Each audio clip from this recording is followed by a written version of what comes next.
ቅዱስ እግዚአብሔር አምላኽና ነመስግነካ አለና መንፈስካ ማእከልና ስለ ዝኾነ ክብርና ዓኻን ህበካ አለና በመዝሙር ትበጽሐና ስለ ዝጸናሕካ ሽምካ ይባረኽ ንህዝብኻ ጸጋ ስለ ዝሃብካዮ ክብር ህበካ ኣለኹ ጎይታ ኢየሱስ ክርስቶስም ሕጂ ድማ በቃልካ ኣብ ማእከልና ስለ ዘለኻ ደጊመ ክብሪ ህበካ ሱሳ ሚእቲ ክፈሪ ተቃል بشم يسوع كريستوس زستوعل زقابل لبي نفسه وكف كتب يصلله بقويت أبي يسوع كريستوس آمين እግዚአብሔር ይመስገን ካብ ሉቃስ ምዕራፍ 5 ሓደ ቃል ከውጽ እግዚአብሔር ዝተመስገነ ይኹን ከምዚ ይብለና ሓደ ግዜ ዮሐንስ መጥምቅ دك مزامرتو خمزيلهم نقول تحيتهم تقال كم بوي معرف حموشته لوكاس نساتهم دما دك مزامرت يوحنس بزح ساعه يصمو صلوتون يغبرو دك مزامرت فريساويان ونكم ويلهم دك مزامرت خاغنا يبلعون يساتيون بلوا يسوس كان سخاتكم دون عرخ مرعاوي تمرعاو مساتاتهم كله تصموهم يكالكم يو غناخت مرعاو خباتاتهم زو سدلن معلتات كمصاين مو بتن معلتات ياتن شعخ تصميهم بلهم مسلاد ما مسللهم قراص حدش علبا ابلاي كيدان أبلاي كدان زلقب يلبون انت زي كونس تحدش ملقبا نتبلاي يقدو نتحدش قراصون مستبلاي اي لاقبني نحدش وينون اب ارقو تارحبتي زعرقو يلبون انت زي كونس تحدش ويني نتي ارحبتي دو نتي ارحبتي يقدو نسوني فسسيلو ارحبتي دما يبلاشو نحدش وينس اب حدشت ارحبتي احربتي دا يعرقو كلتي اتموني ارنبو كرامه وين ستيو كرامي حيش بالنبر حدش وين زدلي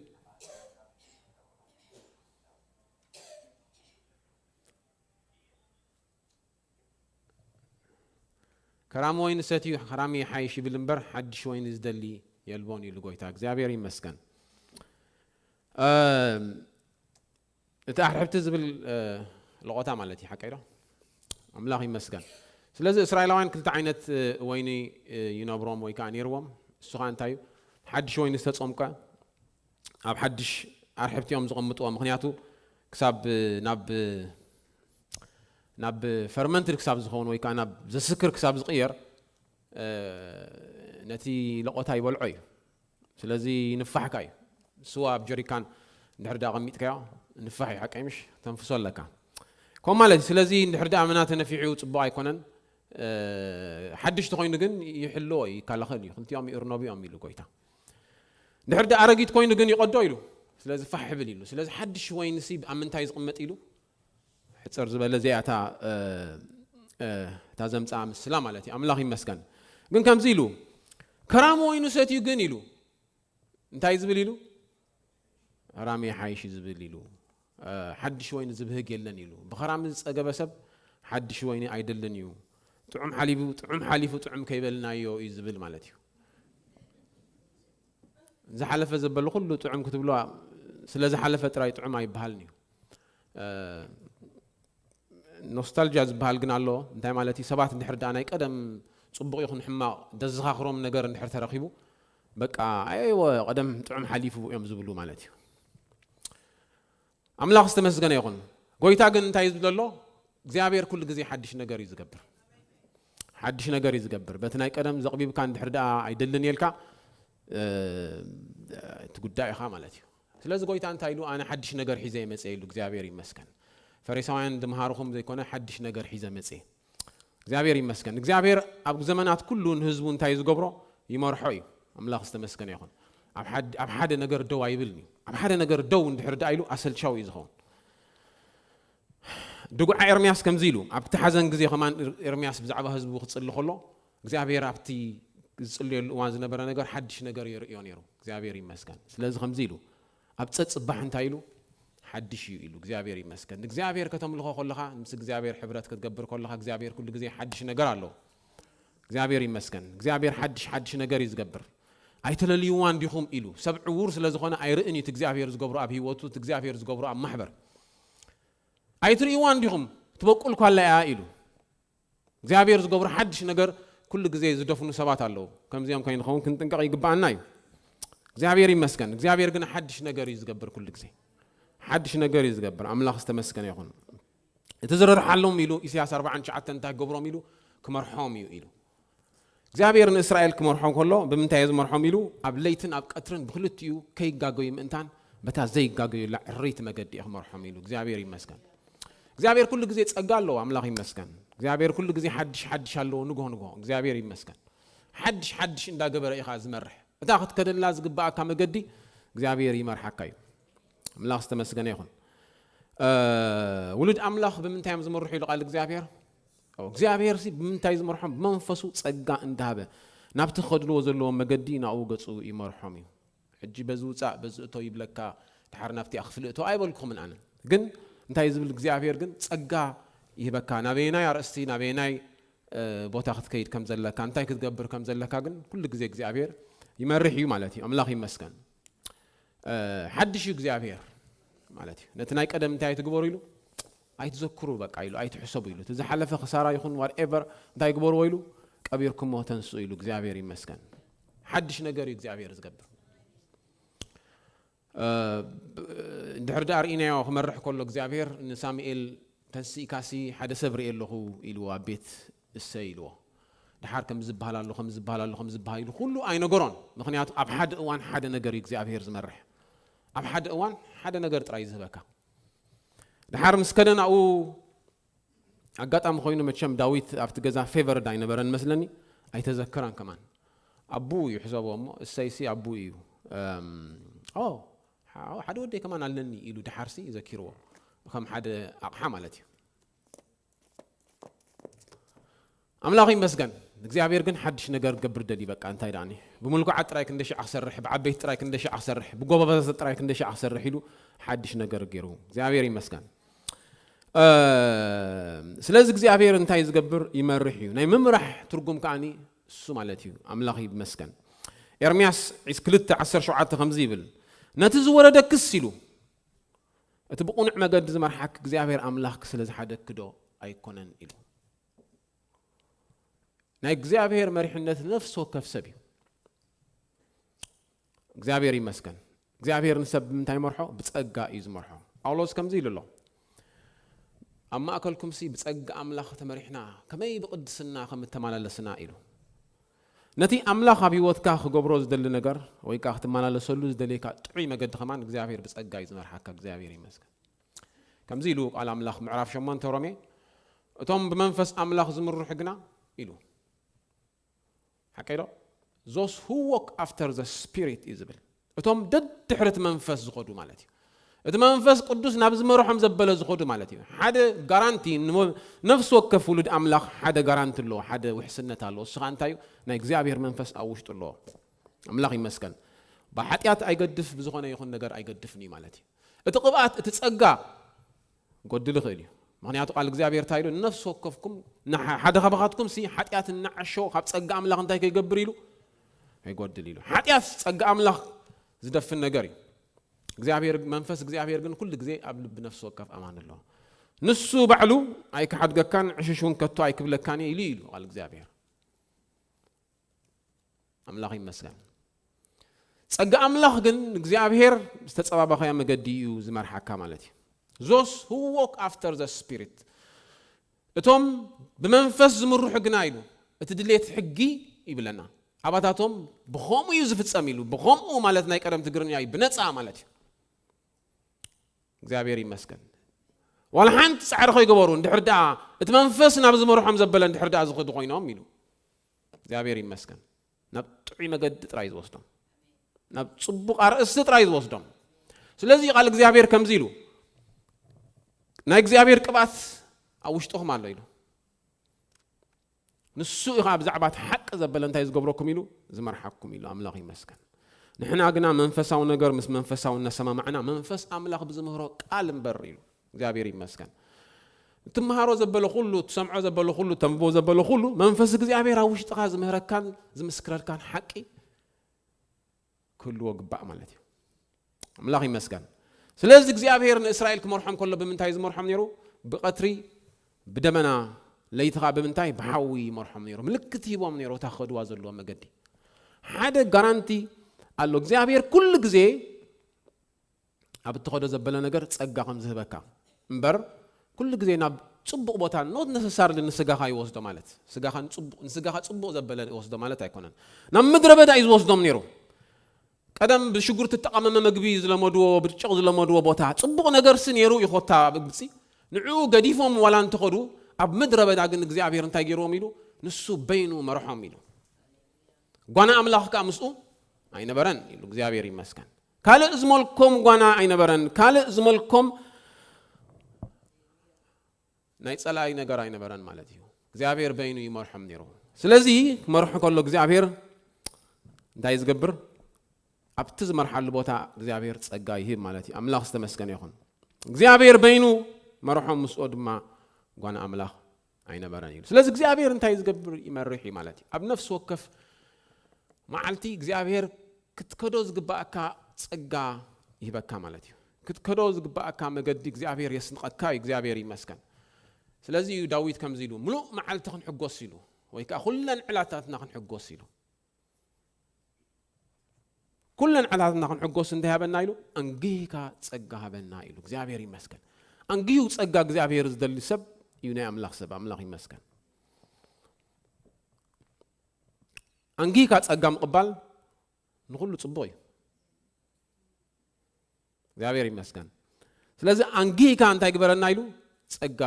ሃበና ኢሉ ኣብ መንጎ ዳዊትን ኣብ መንጎ ሳኦልን ዓቢ ፍልልይ ኣሎ ራዩ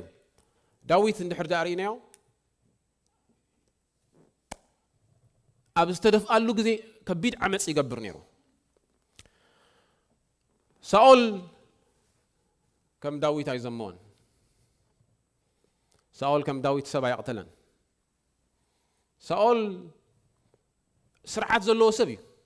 ኣካይዱ ጽፉፍ እዩ ነይሩ ሓደ ጸገም ግና ነይርዎ ሳኦል ንእግዚአብሔር ኣይኮነን ዝደሊ ነይሩ ናይ ሰብ መጎስ እዩ ዝደሊ ነይሩ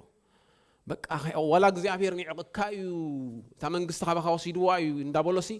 ኣክንዲ ዝንሳሕ እንታይ ዝገብር ነይሩ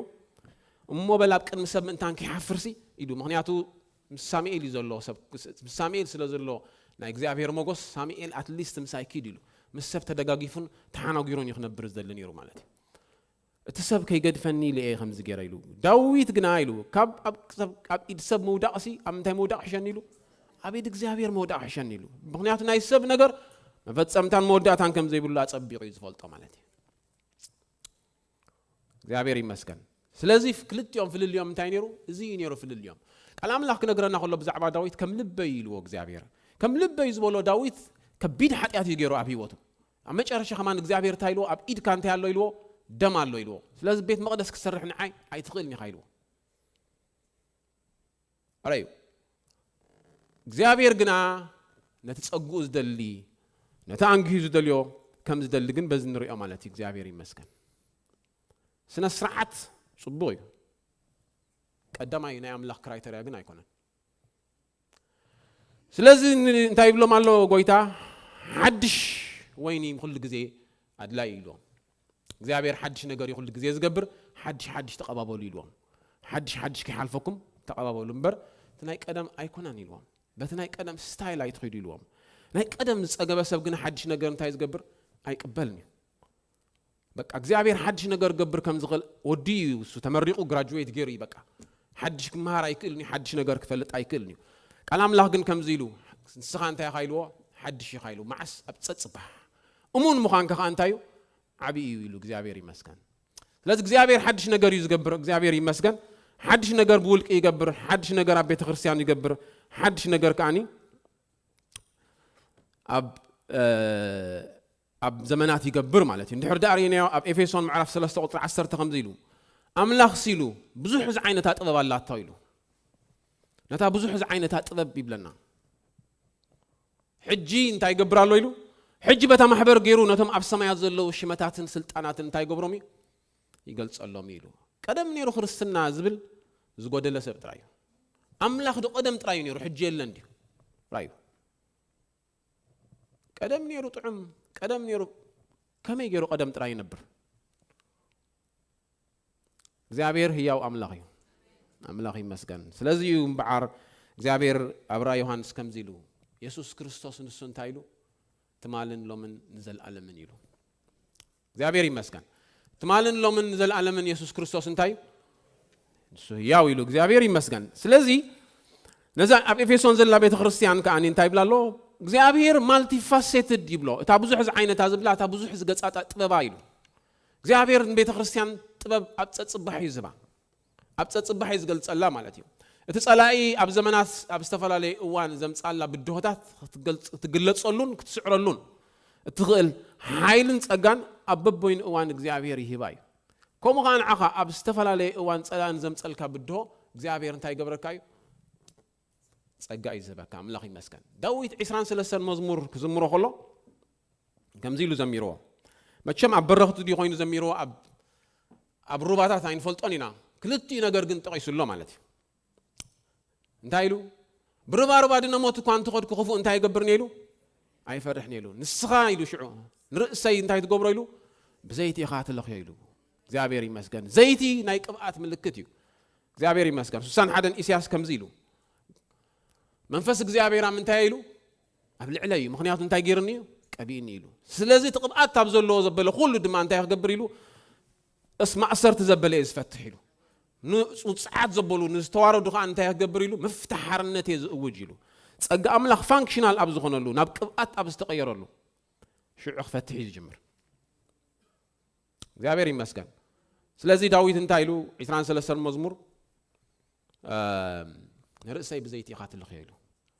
ትሽግራት ምስ በዝሖስ እግዚአብሔር እንታይ ይቦ ቅብኣት ይዝቦ ነቲ ሽዑ ዝኸውን ኖት ነሰሳር ነቲ ሽግር የልዕሎ ግን እንታይ ገብሮ ንዑ ዝኸውን ጸጋ ግና ይሂቦ ንዑ ዝኸውን ሓይሊ ይሂቦ ንዑ ዝሰግረሉ ዝኽእል ነገር ይሂቦ ማለት እዩ እግዚአብሔር ይመስገን ስለዚ ኣብ ኩሉ ጉዕዞ ሰብ ንዝሓልፎ ዘበለ ነገር ቃል ኣምላኽ እንታይ ኢሉ ካብ ዓቕምኹም ንላዕሊ እንታይ ትገብሩን ኢኹም ኢሉ ኣይትፍተኑን ኢኹም ኢሉ በቃ ዓቕምኹም እያ ታዘላቶ ማለት እዩ ንዓኻ መውፅኢ እንታይ ገይሩላ እዩ እግዚአብሔር ገይሩላ እዩ ምክንያቱ እግዚአብሔር ኣብ ጸጽባሕ ዝመርሕ ኣምላኽ እዩ ረዩ እግዚአብሔር ህያው ኣምላኽ እዩ ሓደ ግዜ ኣብ ሸልፍ ዝተቐመጠ ኣምላኽ ኣይኮነን ኩሉ ግዜ ግን እንታይ እዩ ፋንክሽናል እዩ ዝሰርሕ ኣምላኽ እግዚአብሔር ይመስገን እንድሕር ደኣ ክነስርሖ ደሊና እንድሕር ደኣ ጸጋ ክንቅበል ደሊና እንድሕር ደኣ ኣብ ኩነታትናን ኣብ ህይወትናን እግዚአብሔር ክዛረበና ደሊና ንሱን ህያው ኣምላኽ እዩ እግዚአብሔር ይመስገን ስለዚ ንኤፌሶን ከምኡ ይብሎም ኣሎ ማለት እዩ ኣብ ጸጽባሕ እግዚአብሔር እንታይ ዝገብረሎ ዝገልጾ ጸጋ ኣሎ ኣምላኽ ዝተመስገነ ይኹን ኣብ ጸጽባሕ ዝገልጾ ጸጋ ንቤተ ክርስቲያን የስግራል እግዚአብሔር ዝተወደአ ናይ ቀደም ኣምላኽ ስለ ዘይኮነ ማለት እዩ ኣምላኽ ዝተመስገነ ይኹን ጽንባል ኢልዎ ክገልጸሉ ከሎ ሳሙኤል ንሳኦል ጽንባል ስኻ ምንታይ ይበልጽ ኢልዎ ካብ ስብሒ ድዓውል ይበልጽ ኢልዎ ንእግዚአብሔር ምጽባይ ንእግዚአብሔር ምድላይ ገጽ ኣምላኽ ምድላይ ዓብ ነገር እዩ ሽዑ ኢኻ እምበዓር እንታይ ትገብር ጸጋ እግዚአብሔር ትቕበል ማለት እዩ ቤተይ ንኹሎም ኣሕዛብ እንታይ ኢሉ ቤት ጸሎት እዩ ኣብ ቤት ጸሎተይ እትየ ኸዓ እንታይ ገብሮም ኢሉ ክሕጉሰም እየ ኢሉ ሰብ እንድሕር ደኣ ምስ ጎይታ ዝነብራሉ ኮይኑ ጽቡቕ ህይወት እንድሕር ደኣ ኣለዎ ኮይኑ ቀዳማይ ምልክቱ ሓጎስ እዩ ዝንበብ እግዚአብሔር ይመስገን ምስጋና እዩ ዝንበብ ንገርጸን ኢሕና ምሽ ሕጂ እግዚአብሔር እንታይ ይብሉ ዘክር ኢሉ እግዚአብሔር ይመስገን ምክንያቱ ዘረስዓካ ጸላይ እዩ እግዚአብሔር ግን እንታይ ይገብር ኢሉ ዘክር ኢሉ 92 መዝሙር ዳዊት ቁጥሪ 1 ከምዚ ኢሉ ንእግዚአብሔር ምዝማር ኢሉ አንጊካ ምዝማር ምሸትካ ምውራይ እምነትካ አታልዑል እንታይ ኢሉ ሰናይ እግዚአብሔር ይመስገን አታልዑል ንጎስ ሃለኻ ምሸትካ ምውራይ እምነትካ ኢሉ 10 ኣውታር ብዘለዎ በገና እንታይ ምግባር ምዝማር ኢሉ እግዚአብሔር ይመስገን ዳዊት ኣብ ኩሉ ቦታ እንድሕር ደኣ ርኢናዮ ንእግዚአብሔር ዘመስግን ሰብ እዩ ነይሩ ብኡ ገይሩ ኸዓኒ ናብቲ ኣምላኽ ዘዳለወሉ ቅብኣት ይኣቱ ነይሩ ኣምላኽ ይመስገን ናብቲ እግዚአብሔር ዘዳለወሉ ጸጋ ይኣቱ ነይሩ ብምስጋና ኢኻ ናብቲ እግዚአብሔር ዘዳለወልካ ጸጋ ተኣቱ እግዚአብሔር ይመስገን ስለዚ ቁጥሪ 192 መዝሙር ኣብ ታሕቲ እንታይ ኢሉ እግዚአብሔር ሓድሽ ዘይት እንታይ ገይርኒ ኢሉ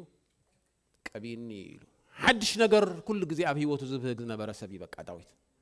ጸጋ ኣምላኽ ኣብ ጸጽባሕ እንታይ እዩ ሓድሽ እዩ ኣምላኽ ይመስገን ጸጋ ኣምላኽ ኣብ ጸጽባሕ ሓድሽ ንሰብ ከዓኒ ኣብ ውሽጡ እዩ ዘበርትዖ ኣብ ውሽጡ ኸ እንታይ ገብሮ ዓጽሙ ኸዓኒ የደልድሎ 58 ኢሳያስ ከም ብለና ኩሉ ግዜ እንድሕር ደኣ ኣብ ቅድሚ እግዚአብሔር ደሊኻዮ ይብለና እግዚአብሔር አበርትዕካ እንድሕር ዳደሊኻዮ እግዚአብሔር ኩሉ ግዜ እንታይ ዝገብረካ ኢሉ ቁፅሪ 11 ክመርሓካ ኢሉ ንሱ ኣብ ምድረ በዳ እንታይ ዝገብረካ እዩ ንዕፅምትኻ ከደልድሎ ኢሉ ኣበይ ኣብ ምድረ በዳ ኢሉ ቃል ኣምላኽ ክዛረብ ከሎ ብዛዕባ ምድረ በዳ ክዛረብ ከሎ እቲ ደዘርት ምድረ በዳ ፊዚካል ደዘርት ጥራይ ኣይኮነን ዝዛረብ እንታይ ዳኒ ኣብቲ ፀጋ ኣምላኽ ዘይብሉ ክውሕውሕ ዝበለ ንኣምላኽ ሰባት ዘይርእሉ ዝነበሩ እዋን እንታይ ይገብር ኢሉ እግዚአብሔር ኣው ኣቲኻ እንታይ ይገብር እዩ ፀጋ ይበካ ምስ እትደልዮ ማለት እዩ ኣብ መጽሓፍ ቅዱስ ብጣዕሚ ናይ ውርደት ዘመን ኣሎ ዘመን ኤሊ ዝበሃል ኤሊ ሓደ ካብቶም ከራም ወይኒ ሰትዩ ዘቕበበ ሰብኣይ ሓድሽ ቦታ የብሉን መሊዩ ይበቃ ስለዚ እንታይ እዩ ዝሓስብ እሱ ከመይ ገይሩ በቃ ደሞዙ ይስተኻኸለሉ ደቁ ነታ መንግስቲ ናይ ክህነት ይሕዝሉ ከመይ ገይሩ ይነብር ጥራይ ይሓስብ ነይሩ ስለዚ ኣብቲ ቤት ኣምላኽ ሓጢያት እናተገበረ ከሎ ሓድሽ ነገር ክሰማዕ ኣይከኣለን እግዚአብሔር ክዛረብ ድምፂ ሒዙ ምስ መፀ ኸማንሲ ሰቢሑ እዩ እዝኑ ምስማዕ ስለዚ ኣብዮ ነቲ ንህፃን ቆልዓ ዝነበረ ኣው ንሳሙኤል ተዛሪብዎ ማለት እዩ እዚ እንታይ ይበሃል ከራም ወይኒ ሰትዩ ዝፀገበ ማለት እዩ ሓድሽ ወይኒ ክሰምዕ ኣይክእልኒ እዚ እንዳፈለጠ ይጋገ ነይሩ ማለት እዩ ራእይ ኣይነበረን ይብለና ኣብቲ ግዜቲ ምክንያቱ እንታይ ስለ ዝኾነ ቃል ኣምላኽ ውሒዱ ስለ ዝነበረ መጽሓፍ ቅዱስ ኣይኮነን ውሒዱ ድምፂ ኣምላኽ ኣይነበረን ቃል እግዚአብሔር እዚ ምኽሪ እዚ ጳውሎስ ከምዚ ኢልዎም ንኤፌሶን ምስ ከደ ኣብ ግብረ ሐዋርያት ብዘሎ ምኽሪ ኣምላኽ እንታይ ገበርኩኹም ኢሉ ኣፍለጥኩኹም ኢሉ እዚ ብዘሎ ምኽሪ ኣምላኽ እዩ ንዓኻ ዝኸውን ምኽሪ ግና ካሊእ ካብ ውሽጢ መንፈስ እግዚአብሔር ይዝህብ ካብ ውሽጢ መንፈስ እግዚአብሔር ንቤተ ክርስቲያን ዝኸውን ምኽሪ ይህብ እቲ ኣብ ፀጽባሕ ዝህብዎ ምኽሪ እቲ ኣብ ፀጽባሕ ዝህብዎ ማና እግዚአብሔር እንታይ ገይሮም ኣብ ዘመን ኤሊ ኣይነበረን ገጽ ኣምላኽ ዝደሊ ሰብ ስለ ዘይነበረ ኤልን ደቁን ከኣኒ ኣብ ሓጢያት ስለ ዝነበሩ ድምፂ ኣምላኽ ስለ ዘይንገር ዝነበረ ቃል ኣምላኽ ስለ ውሒዱ ነበረ ራእይ ከማን ኣይነበሮም ናበይ ክኸዱ ከም ዘለዎም ኣይፈልጡን እዮም ነይሮም እንታይ እዮም ገብሩ ከም ዘለዎም ኣይፈልጡን እዮም ነይሮም እኳ ደኣ ነቶም ብመንፈስ ዝጽልዩ ዝነበሩ ይፈርዶም ነይሩ ኣቲ ሰበይቲ ስኽራን ክዶ ተውፅዮን ይኽይብሉ ሓደ ሰባት ጭዋታት እዮም ኣብ ጸሎት መጽኦም እንታይ ይብሉ ድምፂ በርቲዑ በቃ ይብሉ ድምፂ በርቲዑ በቃ እንታይም ከምዚ ገይሮም ዝንቃሳቀሱ ይብሉ እቲ ንኣምላኽ ካብ ልቡ ዝደሊ ሰብ ሓደ ግዜ ኣየስተውዕሎን እቲ ብኢዱ ዝገብሮ ነገር ብእግሩ ዝገብሮ ነገር ስለዚ ብደገ ኮይኑ እንታይ ኢልዋ ስኽራን ካብ ገጽክ እንታይ ግብርዮ ኣውፅዮ ሳዕማ ሓሲ ከም ዝተኾን ኢልዋ ምዕራፍ 2 ግብረ ሐዋርያት ረእይዎ እዚኦም እንታይ ኢሎሞም ጉዑሽ መሰትዮም ሰኸሪኦም ኢሎም ኣላጎጽሎም ኢሎም ኣብ ጸሎት ክልተ ሰባት እንዲኦም ዘለዉ ከም ዝበልኩኹም እቶም ሓደ ጭዋታት እዮም ካብኡ ስትራክቸር እዮም ዘውፅኡ ከመይ ኸይድ ከም ዘለዎ ጸሎት እዮም ዝዛረቡ ማለት እዩ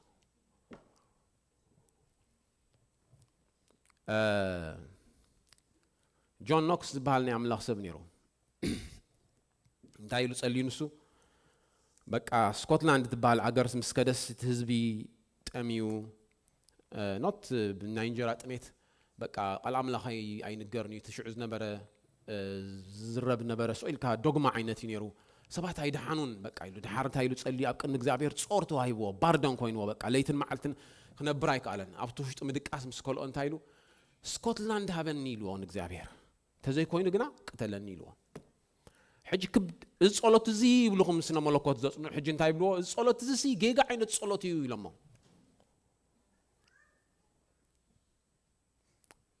ቃላቱ ጌጋ ክኸውን ይኽእል እዩ እቲ ኣብ ውሽጡ ዝብፅጾ ነበረ ጸጋ እቲ ኣብ ውሽጡ ዝብፅጾ ነበረ ጸሎት ግን በቃ ክሳብ ከምኡ ኣቢልዎ ማለት እዩ ስኮትላንድ ጊቭ ሚ ስኮትላንድ ኤልስ ኣይ ዳይ ኢሉ ድሓር እግዚአብሔር ዓብ ጸጋ ምሳቦ ግን ንስኮትላንድ ብወንጌል ገይሩ እንታይ ገይርዋ ኣጥልቕሊቕዋ ኣብ ጀኔቫ እንተኸይድኩም ሕጂ ኣው ዓብ ምስሊ ኣሎ ናይ ጆን ኖክስ በቃ ገይሮሞ እግዚአብሔር ይመስገን ኪኖ ቃላት ናይ እግዚአብሔር ሓይል እዩ ጳውሎስ ከም ኢልዎም ሰብ ቆሮንጦስ ቃላትኩም ኣይኮንኩም ክሰምዕ ኢልዎም እንታይ ዳ ዝደሊ ሕጂ ሓይሊ እየ ዝደሊ ኢልዎም ጸጋ እየ ዝደሊ ኢሉ በቃ እግዚአብሔር ይመስገን ቃላት ዳሞ ተባሂሉ ኩሉ ኣምላኽ ዝተመስገነ ይኹን ስለዚ ኣብ ዘመን ኤሊ ከምዚ ዓይነት ጸገም ነይሩ ማለት እዩ እግዚአብሔር ብሳሙኤል ገይሩ ክሳብ ዝመጽእ ማለት እዩ إلي قدم كرام وين مستة بقى تسقيبو زقبيبو مالتي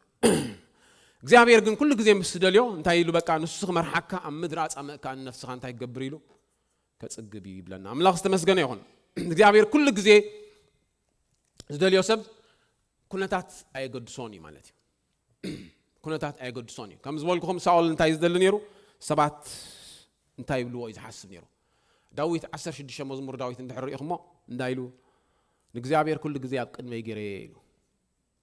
بيماني ስለዝኾነ ካ እንታይ ያገብር ነይሉ أي كان دلسني إلو እግዚአብሔር كان أبز ቦታ زين تايبو تنبيت يبو سجاي نام تايكد نشعلو طفات يرئنيو قد قدس كخاني طفات كري أي تبني ها يبل مالتي حكيرو عسر شد مزمور داويت خبيب لنا حفشاو جن نحر دارينا يا داويت كل جزء أبستفعل عليه كناتات يأتو حدا وحس نجار نيرو سواء تايو أملاخ نحر داودي قص እግዚአብሔር كم زي قدفو أتصبي قص فلت بتصق أملاخ نهيوته زمر حسابني رو مالتي مزمور سلسته حدا شجر كم أقات إمو سوغان تايو أبي سلام زبها الودس نتا منقصون تاجروا قمت لا دليو ويكا قمت إلوا مالتي قمت إلوا خادم كله مزمور زميرو أملاخ مسكن مزمور أب كل بوتاي الزمر مزمور أم تاي الزمر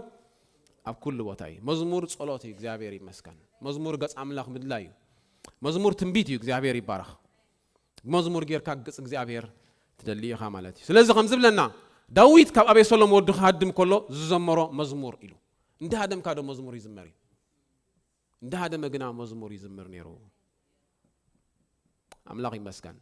ስለዚህ ንምንታይ ማለትዩ ሓደ ነገር አረጋግጽ ማለት ኣብ ቅድም እግዚአብሔር እንድሕር ዳ ቀሪብካ ኩሉ ግዜ እንታይ አሎ ጸጋሎ እግዚአብሔር ይመስገን ኩሉ ግዜ ኣብ ቅድም እግዚአብሔር ጸጋሎ ኣብ ቅድም እግዚአብሔር እስኻ ትሕት እንድሕር አቢልካ ኩሉ ግዜ እንታይ አሎ ጸጋሎ አምላኽ ዝተመስገነ ይሁን ቃል እግዚአብሔር ከምዚ ይብል እግዚአብሔር ስንዕብያት ይሉ እንታይ ይቦም ይሉ ይማዓቶም ይሉ ናይ ሳኦል ህይወት ኣብዚና ንሪኦ ማለት እዩ ምክንያቱ ካብ አምላኽ ሰብ ይዘኽብር ነይሩ ጎይታ ከምዚ ይሉ ንስኻትኩም ክብረት ኣብ ነንሕድሕድኩም እትቀባበሉ ኢልዎም ነቶም ካህናት ተሓደ መርጌታ ክብሎ ከሎ ተሓደ ኸኣኒ ለኣከ ብርሃን እብሎ ተሓደ ኸኣ ከምዚ እብሎ ሰብ ዝህቦም ሽመት ነንሕድሕዶም እንታይ ይገብሩ ይቀባበሉ ነይሮም ስለዚ እታ ካብ ሓደ ኣምላኽ እትኸውን ክብረት ከመይ ጌርኩም ክትረኽብዋ ኢልዎም ሰብ እንድሕር ዳ ካብ ሰብ እንድሕር ዳ ክብረት ደሊኻዮ እታ ካብ ሓደ ኣምላኽ ዝኸውን ክብረት ክትረኽቦ ኣይትኽእልን ኢኻ ስለዚህ ሳኦል ካዚ ያፍልልዩ ማለት እዩ ካብ ኣምላኽ ክንዲ ዝደልዮ ክብረት ካብ መን ደልይዎ ካብ ሰብ ንምንታይ ሰው ይካይልዎ እግዚአብሔር ኮ ጽን ባል ይዝደሊ ድምፁ ምስማዕ ይዝደሊ ስበሎ እንታይ ይልዎ ዋ እዚ ህዝቢ ከይገድፈኒ ፈሪሄ ይልዎ ሞገሱ ኣብ ህዝቢ ዝገብሮ ነይሮ ማለት እዩ እዚ ህዝቢ ፈሪሄ ከይገድፈኒ ኢለ እንታይ ገይረ ኢሉ በቃ ደፊረ ኢሉ ባዕሉ እንታይ ገይሩ ደፊረ ከምዚ ብል ሳኦል ድማ ንሳሙኤል ነቶም ህዝቢ ፈሪሄ ኢሉ نسب مفرح انتاي له قال እግዚአብሔር መፈንጠራ ይሉ ሳኦል ድማ ንሳሙኤል ነቶም ህዝብ ፈሪሄ ቃሎም ስለተአዘዝኩ ይሉ ሎሚ ዘፍራካ ድምጽ እንታይ አለው ዝኾነ ዘፍራካ ሞን አምላኽ መስዋዕት ከይትብ ዝኽልክለካ ዘበለ ዝኾነ ይኹን ነገር ጣዖት ንትእዛዝ እግዚአብሔርን ንዘራባኻን ሓሊፈ ኢኻ ኢልዎ ሽዑ እንታይ ስለ ዝኾንኩ ስለ ዝፈራህኩ من يغفريو سب قال أملاخ كم زيلو እግዚአብሔር ንዕብያት እንታይ ይገብሮም ኢሉ ይማዓቶም ኢሉ ንትሑታት ግና ኢሉ እንታይ ይዝቦም ጸጋ ይዝቦም ኢሉ እግዚአብሔር ይመስገን ስለዚህ እግዚአብሔር ነቶም ትሕት ዝበሉ ገጹ ንዝደልዩ ዘበሉ ብሙሉኦም እንታይ ይዝቦም ጸጋ ይቦም እግዚአብሔር ይመስገን ስለዚህ ናይ ዳዊት ህይወት ኣብ ዝውን እንድሕር ዳርኢናዮ ሓደ ግዜ ካብ አቤሰሎም ካድም ከሎ ሓደ ሰብኣይ ጸሪፎ ዳዊት ዝጽረፍ ሰብኣይ ነበረ ምክንያቱ ንጉስ እዩ دحار كافتم وتهدرات أتانا زدوخ ودك أقول يلوا قدف يلوا نتوردته يريوسي يلو نتوردته يريوس እግዚአብሔር እንታይ ታበን ይሉ እግዚአብሔር ሓፍተ በለንስ መንፈልጥ قدف يصرف يصرفني ይልዎ ምክንያቱ ዳዊት ኩሉ ግዜ ኣብ ቅድሚ እግዚአብሔር ትሕት ምባል ጸጋ ከምዝብ ኣብ መገዱ ተማሂሩ እግዚአብሔር ይመስገን ንትሑታት ይሉ 25 ምዕራፍ 9 بفرد እንታይ ይገብሮም ይሉ እግዚአብሔር ይመርሖም እዩ መዝሙር ዳዊት እዚ ንትሑታት እንታይ ይገብሮም እግዚአብሔር بفردي يمرحم أملاخ استمسكن يخون سلاز እግዚአብሔር ህዝቡን ታይገብሪው ይመርሕ ንህዝቡ ካን ታይቢ ጸጋ መጎስን ይቢ አምላኽ ይመስገን ስለዚህ ለዚህ መዓልታው ዝህቦ ጸጋ ኩሉ ግዜ ክንደልዮ ይግባአና እዩ ገጽ እግዚአብሔር በምድላይ እዩ ገጽ እግዚአብሔር በምንታይ በምድላይ እግዚአብሔር ገጹ ስውር አምላኽ ሓደ ካብቲ ናይ እግዚአብሔር 16 አትሪቢዩትስ ይብሉና ናይ ስነ መለኮት ምሁራን እንታይ ዝገብር ገጹ ዝኽውል አምላኽ ይበቃ بخنتو أيركبني إخزابير بخنتو دلويني أيبولكون سلازبلة أبقربا أيركبني إخزابير تايد أني أعمق كم سدلا خير يزركب سلازي مزمور تيس عنكل تنتايلو نقهو انتاي قبريلو سهلنا إخزابير أملاقي مسكن مشت كأني أموني خا إلكا مو رايسي انتاي هبيلو شعوط عسرته زيتي هبي أملاقي مسكن كبقاتي هبيلو نزل سايب زيت تلخيو سوى إيكا ينجر ببالله يبلنا تيس عنكل تن عسرته خاهم يبل انتاي يبل እግዚአብሔር በሐድሽ ዘይት እንታገርን ይሉ ንቀርነይ ከም ናይ ጎባይ እንታገር ካይሉ አልኢልካይ እኻ በሐድሽ ዘይት ድማ እንታገር ካን ይሉ ቀቢእ ካን ይሉ አምላኽ ዝተመስገነ ይኹን ሐድሽ እግዚአብሔር ዳዊት ከም ዓይነት ሰብ ነይሩ ኩሉ ግዜ ካብ እግዚአብሔር እንታይ ዝደሊ ሐድሽ ነገር ዝደሊ ሓደ ግዜ ተሳዒሮም ምስ መጹ ከም ኢሉ በቃ እዞም ህዝብ እዚኦም በቃ ወረማይ ወዲና ኢና እዚኦም ካተቀቲሎም እዮም ስለዚህ ነዚ ሰብኣይ ቀቲልና ማትሕሸና ኢሎም ክቀትልዎም ዝደለዩ ኣብ እግዚአብሔር ኩሉ ግዜ ሐድሽ ነገር ኣሎ ኢሉ በቃ ንአምላኽ ዝሰኣኖ ነገር ዶ الله يو نأملاخ السانو نقردو الله يو زكرياس حدا زي خمو خوين نيرو كابتنا وين نايك أدم سأجبه بقى خمل مادو مسوات قرب مسيو حتى صلت كاتمليسيو تتبالس أنا يصلتي يلو مالتيو نحن يعطي قدم قبض كله بقى أولاد هبني يلو تسألي دحر أريج زعبير كاني معلت قصيرو صبصي وخان ذات صلت حزوا دبخيلو سوغان تايلو بقى أنا مع صلاتي هو بالجميرو مالتي نعم لخص أنا نجرسي انت هاللوي زعبير يمسكن نعم لخ حدش نجر متصباي نعم لخ حدش نجر مقبل كل جزء أقداسي أم لخ استمسكن يخون نعم لخ كل جزء أم تأخذ دليو أب لغات دليو أب حبرتك أتدليو زعبير يمسكن أب حبرتك خلاك أنت يتجبرو تدليو مزمور 233 كم بلنا أحوات حبيرهم كنوا برويلو ما عد مالته يكونن زي بحسب جزء محلف مالته يكونن إذا مالت حبيرهم نجس زعبير كده اللي يخلوه مالتي حبيرهم كده اللي يخلوه جس زعبير أنت عايز خوني له شعو حنو أحوات حبيرهم كنوا بروس كندي سنين تعمني له كم تي زيتي له كم تاي كبرؤسو نارون كسب شحمو نبزفر كدان زورد كم خا እግዚአብሔር እንታይ ይሉ ወበቃ በረከትን ህይወትን ኩሉ ግዜ አዚዙ ይልዎ ጠል ሄርሞን ዝበሃል ቦታ አሎ ሄርሞን ሓደ ዓብበር እምባዩ አሞንጎ ሶርያን አሞንጎ እስራኤልን ዘሎ ማለት እዩ እዚያ ቦታ እዚያ ጥራ ያበረድ በቃ ትሽፈን ኩሉ ግዜ ስለዚህ ካኡ ናብቲ ታሕቲ ክመጾም ከሎ እስራኤል ምድረ በዳ እንዲሁ ሳበይናታ ቦታታ አንታይ ትኾን ጠል ይረኽቡ ነይሮም ማለት እዩ እግዚአብሔር ይመስገን كوميلو كومي بقى أنا إخزابير تصقّى زوحز أم تاي جنازيلو أبحبرتي يلو أم تاي زوحز زي أبحبرتي يلو إخزابير أبقول لك زخون تصقّى هي بقى إخزابير أبحبر الزفت صوت تصقّى خالو أي تخاخ أني خازي سبات ندحرد أو حيدوم جنا با كوريوم طرفو مالتي أبعد عد خيدا نيرة حجم سكوت كل عسينا شرش نخيد قال لي أمس واي نحناس كم زجيرو من اليوم تم بيت خرسيان أين خدومني نايلومني ما بيد أتخدو أبزنا يتصعدينا نخيدي لومنا أوكي أنا خاقاش أصل زغنكو مسوا ما بتنا يتصعدو خيدا تم تصعدو كمان حشو لومني تم تصعدو انتاي قبرو يحشو نحار كيدنا مالتي تم تصعدو بقى توقتوا الكلها أورجانايزد يتي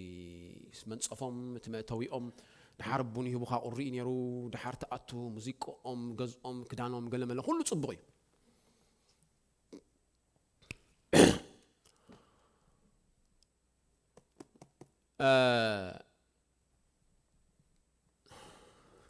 بيت خرسيان جن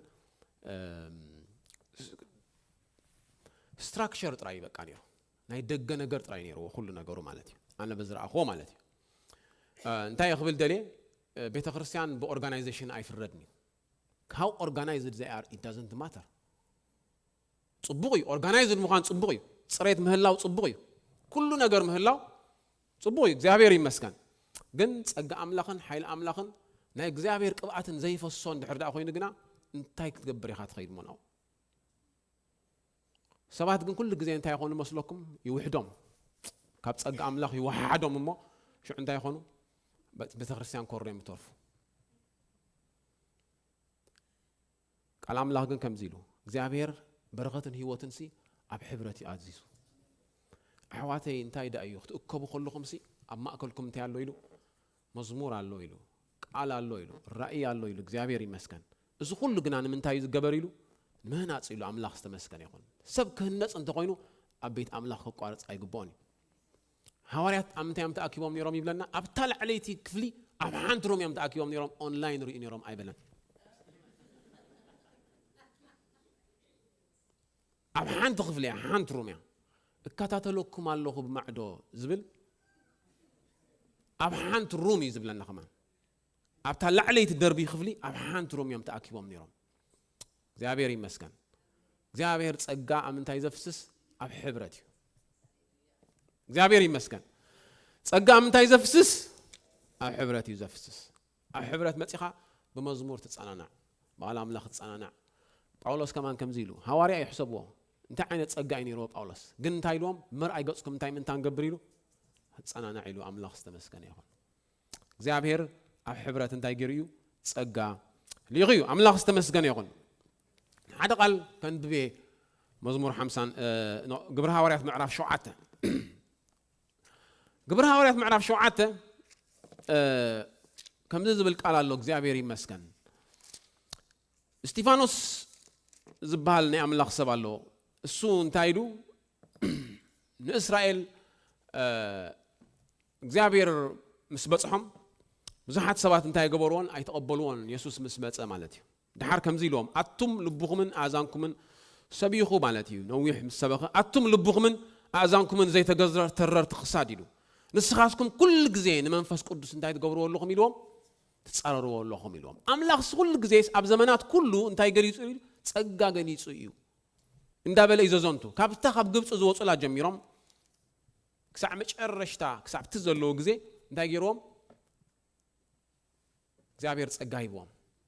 ጸጋ ዝግና እግዚአብሔር በመንገሩ ይዝቦም በሰብ እዩ በመንታ ገሩ ይዝብ እግዚአብሔር ጸጋ በሰብ ይዝብ በሰብ ገሩ ይዝብ በአገልጋሊ ይዝብ እግዚአብሔር ይመስገን እግዚአብሔር ጸጋ በሰብ ገሩ ይዝብ አቱም ልቡኹምን ኣዛንኩምን ዘይተገዝረ ተረር ትኽሳድ ንስኻትኩም ኩሉ ግዜ ንመንፈስ ቅዱስ ትጸረርዎ ኣለኹም ኢሉ ሕጂ እንድሕር ዳ አስተውዕልና ያ መንፈስ ቅዱስ ትጸረርዎ ኣለኹ ኢሉ ዝጸረር ሰብ የለን መንፈስ ቅዱስ ግና ብድንቁርኑ ይሰብ ዝጸረሮ ራይ ንስኻትኩም ድማ ኣቦታትኩም ከምቲ ኣቦታትኩም ዝገበርዎ ንስኻትኩም ድማ ኣቦታትኩም ከምቲ ከምኡ ትገብሩ ኣለኹም ካብ ነቢያት ከ ኢሉ ሽዑ ኣቦታትኩም ዘይሰጎግዎስ መን እዩ ኢሉ ሽዑ ሕጂ ኣቦታቶም ክሰጉ ከለዉ ሰባት ወይ ድማ ንመንፈስ ቅዱስ ክጻረሩ ከለዉ ሓደ እዩ ዝብሎም ደሎ እቲ ኣምላኽ ዝሃበካ ሰብ እንድሕር ዳ ተቋይምካዮ ንዑ እንድሕር ዳ ጸጉ ዘይተቐበልካዮስ እንታይ ኢልዎ እዚ ምስ መንፈስ ቅዱስ ምጽራር ስማዕረ ይብላሉ ማዕረ ምክንያቱ ኣቦታቶም ክጻረሩ ከለዉ ንመንፈስ ቅዱስ ብምንታይ እዮም ተጻሪሮሞ እቶም ኣገልገልቲ ብዘይ ምቕባል እዮም ከም በኋላይ ግዜ ከምቲ ኣቦታትኩም ዝገበርዎ ንስኻትኩም ድማ ከምኡ ትገብሩ ኣለኹም ካብ ነቢያት ኣቦታትኩም ዘይሰጎግዎም መን እዩ ነቶም ብዛዕባ ምምጻእ እቲ ጻድቕ ኣቐዲሞም ዘበሰሩ ድማ ቀተልኩሞም ሕጂ እውን ንስኻትኩም ኣሕሊፍኩም ወሃብቱን ቀተልቱን ኮንኩም ኢሉ ንስኻትኩም ነቲ ብኢድ መላእኽቲ ተቐቢልኩሞ ኣይሓለኹሞን ይብለና ማለት ስለዚ ሓደ ካብቲ ንመንፈስ ቅዱስ ምጽራር ሓደ ካብቲ ጸጋ ኣምላኽ ዘይምቕባል እንታይ እዩ ንኣገልጋሊ ኣምላኽ ዘይምቕባል እዩ ጸጋ ምቕባል ከዓ እንታይ እዩ ንኣገልጋሊ ኣምላኽ ምቕባል እዩ ኣምላኽ ይመስገን ጸጋ እግዚአብሔር ብምንታይ ይዝህብ ብሰብ ይዝህብ ማለት እዩ ብሰብ ገይሩ እዩ ዝውሕዝ ኣምላኽ ይመስገን ስለዚ ኣብዚ ቦታ ዝነገረና ዘሎ እንታይ እዩ ንኣገልጋሊ ኣምላኽ ዘይምቕባል ጸጋ ኣምላኽ ዘይምቕባልን ማዕረ እዩ ስቕ ኢልኩም ኣለኹም እግዚአብሔር ይመስገን እንታይ ይኽብል ደልየ እግዚአብሔር ጸጋ ብሰብ ይዝልኽ እግዚአብሔር በመጸጋ ብምታይ ድልህ ብሰብ ይዝልህ ሰብ ይኻ ተቀበል ማለት እዩ እግዚአብሔር ይመስገን አምላኽ ንሰብ ዝሃቦ ዝዓበየ ህያብ እንታዩ ሰብ አምላኽ ይመስገን ሰብ ገይሩ ኻዩ ምድሓን አምጽዩ ሐዋርያት ጸጋ መስፈሰሶም ሰባት ዝተቀበልዎም ስለዝተቀበልዎም እንታይ ገይሩ አዩት ጸጋ ማለት እዩ እቲ ስሉብ ኢትዮጵያዊ ክምለስ ከሎ ንፊልጶስ ረኺብዎ ምስ ፊልጶስ ዝተረኸቡ እንታይ ዘንብቦ ደልኻስ ርዳእካ ደሎ ኢልዎ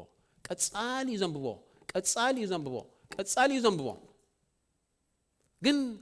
ዓመት ኢኻ ዘንብቦ ግን እንታይ ኢልዎ አምላኽ ሓደ ሰብ ዘረዳእኒ ዘይብለይስ ከመይ ገይረ ይኽፈልጦ ኢልዎ ከመይ ገይረ ይኽገልጾ ኢልዎ እግዚአብሔር ሲ ባዕሉ ብመንፈሱ ክገልጸሉ እናኽኣለስ ንመን አምጽይዎ ንፊልጶስ አምጽይዎ እግዚአብሔር ንቤት ቀርኔሌዎስ በመልአክ ገይሩ ክገልጸሎም እንዳኽኣለስ ንመን ጸውዕዎ ኢልዎም ጴጥሮስ ጸውዕዎ ኢልዎም ነቲ ኣብ ማእከልካ ጸጋ ዘሎ ዕንቂ ሰብ እንድሕር ዳ ትፊኢካ በረኸትካ ኢኻ ተዓጹ ማለት እዩ አምላኽ ይመስገን ስለዚ ቃል እግዚአብሔር እንታይ ኢሉ ኩሉ ግዜ ንስኻትኩም ትጸረርዎ ኣለኹም ኢልዎም ኣብ ማእከልካ ዘሎ ናይ አምላኽ ሰብ ትቅበሎ ጽቡቕ እዩ እግዚአብሔር ይመስገን እግዚአብሔር ኩሉ ግዜ እንታይና ንብል ኣብ ኤፌሶን ሐዋርያት ነቢያት ወንጌላውያን ስለዝህብሲ እዚሲ ንኹሉ ንነፍስ ወከፍ ሎካል ቸርች ነፍስ ወከፍ ዞባዊት ማሕበር ከምዚ ዓይነት ውህበት ይህባ ማለት ኣይኮነን እንታይ ዳ እግዚአብሔር ግና ኣብ ዘመኑ እንታይ የልዕል ማለት እዩ ነቢያትን ሐዋርያትን የልዕል እዩ ኣብ ዘመኑ እግዚአብሔር እንታይ የልዕል እዩ ገርሱ ብዘይ ምስክርን ስለዚ ሓድግ መምሃራን የልዕል እዩ ጓሶት የልዕል እዩ ወንጌላው ኻ የልዕል እዩ ማለት እዩ እግዚአብሔር ይመስገን ነቲ አምላኽ ዘልዓሎ ሰብ ንምንታይ ብጌጋታቱ እትኽልክሎ አምላኽ ከማን ጌጋታቱ ሓሊፉ ብኡ እንዳሰርሐ ኩሉ ግዜ ኣነ ከምኡ ዝሓስብ ማለት እዩ ዳዊት እንድሕር ዳ ርኢናዮ ናይ ዳዊት